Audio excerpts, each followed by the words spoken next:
Welcome to Alti Learning app, and we are in the course of spoken English, and this is lesson 2, the subject and the predicate.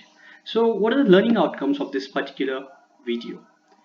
The first learning outcome is to understand what is a subject and what is a predicate. The second learning outcome is to identify the subjects and predicates in sentences. So without wasting much time, let's start the topic. So I have given 4 sentences here. You have to read the 4 sentences and you have to identify the thing which we are talking about, and you have to identify the part of the sentence that tells something about this particular thing. Okay, for example, gold is a precious metal. So here we are talking about gold, and what are we talking about? Gold, it is a precious metal. Flowers grow in the fields. So flowers is the thing that we're talking about. And what about flowers? They grow in the fields. The sailor's home is on the sea. So here you're talking about the sailor's home, and what about the sailor's home? It is on the sea. The flag of England floats above the citadel. So here the flag of the England floats above the citadel, right? So here the thing that we're talking about in any sentence is called as the subject. Okay, so here we are talking about gold. In this sentence we're talking about flowers. So flowers is the subject here. Here the sailor's home is a subject. Here the flag of the England is a subject. And the remaining part of the sentence that says something about this particular thing is called as the predicate. Right, so here is a precious metal is predicate. Grows in the fields is the predicate in this particular sentence. Here is on the sea is a predicate. In the fourth sentence, floats above the citadel is the predicate. Right. So what did we understand from this small activity? The part of sentence that expresses the thing spoken of is called as a subject. Okay. So the part of the sentence, okay, in which we identify what thing we're talking about is called as the subject. And the part of a sentence that expresses what is said about the subject is called as predicate. Okay. So basically a sentence has 2 parts, a subject and a predicate. And let us go a little bit deeper. The subject of a declarative sentence is generally placed before the predicate. Okay, and we have already learned in the previous topic that declarative sentences are the sentences in which we declare something, like I am sleeping on the bed. Okay, so here I is the subject, am sleeping on the bed is the predicate.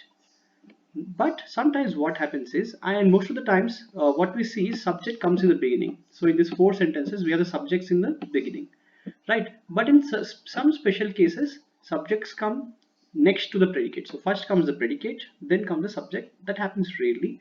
Let us see some examples for that. Sweet was the sound of the evening bells. So here we are talking about the sound of the evening bells. The sound of the evening bells was sweet. So here subject is the sound of the evening bell, and was sweet is the predicate. That's why I put P here. Okay. Over the swift rapids went the boat. So here I'm talking about the boat. So the boat is the subject. Went over the swift rapids is the predicate. Okay. So sometimes in declarative sentences, predicate can come in the beginning and subject may come secondary to the predicate. Now we have a small exercise. Okay, we have 10 sentences here. What we have to do is we have to name the subject and the predicate in the following sentences. The city of Ottawa is the capital of Canada. So here we are talking about the city of Ottawa. So this is the subject. Is the capital of the Canada is the predicate. 3 wives sat up in the lighthouse tower. So here we are talking about 3 wives. So 3 wives is the subject. Sat up in the lighthouse tower is the predicate. All the children were gathering flowers. So all the children is the subject. Were gathering flowers is the predicate. Our friends have arrived in the city. So our friends is the subject. Have arrived in the city is the predicate. They brought the groceries. They bought the groceries. So who bought the groceries? They. So they is the subject. Bought the groceries is the predicate. India got independence on 15th August 1947. So here India is the subject because we are talking about India. And what are we talking about India? Got independence on 15th August 1947. This complete part of the sentence is the predicate. All along the banks were people standing to cheer. So who was standing? The people were standing. So we are talking about the people. And the remaining part of the sentence, all along the banks were standing to cheer, that is the predicate. Through this forest ran a beautiful river. So here we're talking about a beautiful river. So a beautiful river is the subject, and the remaining part, through this forest ran, is the predicate. Colder and louder blew the winds. So here we're talking about the winds, right? So the winds is the subject, and how did they blew? They blew colder and louder. This complete part is the predicate of this particular sentence. Down sunk the bells with a gurgling sound. So what did sink here? The bells sank. Okay, so the bells sank down with a gurgling sound. So here the bell is the subject, down sunk with a gurgling sound is the predicate. Okay, now let us go to one more type here for any kind of imperative sentence. So what is an imperative sentence? In the last video we saw that an imperative sentence is a sentence which tells about work telling sentences, or commanding sentences, or requesting sentences. These sentences are called as imperative sentences. The subject of an imperative sentence is always you, though it is not written. So if I want to tell you some work, go and bring some water, I simply tell go and bring some water. Don't put you every time, right? You go and bring some water is the actual sentence. Though you is not written, it is understood that the first word of an imperative sentence is always you, right? So here you is the subject, go and bring water is the predicate. So let us see some more examples.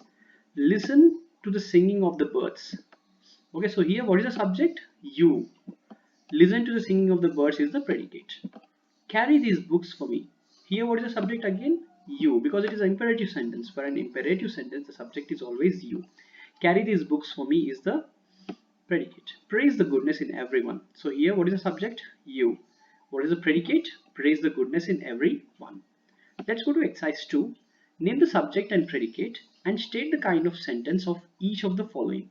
So again we have 10 sentences here, but here in addition to adding subject and predicate, we should also tell what kind of sentence it is. Who has not lost a friend? So it's a questioning sentence, right? So what is a questioning sentence called as? Interrogatory sentence. And here we are talking about a friend, right? So a friend is the subject, who has not lost is the predicate. Gather up the fragments. So here I'm telling work. So this is a work telling sentence. What is a work telling sentence? Imperative sentence. So what is the subject of imperative sentence? You. Gather up the fragments is the predicate. Third sentence, here comes the train. So it's an exclamatory sentence because it's a sudden expression, right? Here comes the train. So the train is the subject, and here comes is the predicate, and this is what kind of sentence? Exclamatory sentence. Why did you take away my books? So here I'm asking a question. So this is asking question or questioning sentence. So it is again interrogatory sentence, and I'm talking about my book. So book is the subject. Why did you take away is the predicate for this particular sentence. Let's go to fifth one. The shades of nights were falling fast. So here I'm declaring that it was becoming fast night, right? So here the shades of night is the subject, were falling fast is the predicate, and it is a declarative sentence. How lightly she trips along. So this is again a certain expression. So it is an exclamatory sentence. I'm talking about she. So she is the subject, and the remaining part of the sentence, how lightly trips along, is the predicate of this particular sentence. In one corner of the room stood my grandfather's clock. So here I'm again declaring something about my grandfather's clock. Okay, so and I'm talking about my grandfather's clock. So this is the subject, and the remaining part, in one corner of the room stood, is a predicate, and this is a declarative sentence. Let's go to eighth one. Send this note to the post. So I'm telling work again. So this is a work telling sentence. So this is imperative sentence, and the subject is you, and send this note to the post is the predicate.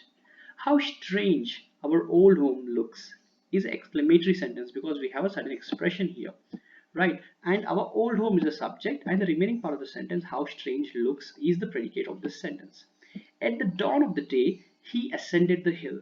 So here I'm talking about he. So he is the sentence, and the remaining part of the sentence is the predicate, and I'm declaring something about that particular he. So this is a declarative sentence, right? So now I have a small exercise for you. This is called as sorry, in this exercise, what you have to do is you have to write four examples for assertive or declarative sentence and name the subject and the predicate of each sentence. In the same way, do the same for imperative sentences, four imperative sentences, four interrogative sentences, and four exclamatory sentences. I hope you understood the topic, and you can send your work to us at freelearnsolutions@gmail.com so that we can give you some feedback about your work. Right, so let me get back to our learning outcomes. So in this video, we understood about what is a subject and what is a predicate. So what is a subject? Subject is the thing that which we are talking about. And what is predicate? The part of the sentence in which we are talking about a particular thing or the subject. Right, and we have also done some exercise about subject and predicates in sentences. I hope you understood the topic. Let us meet in the next video. Thank you very much.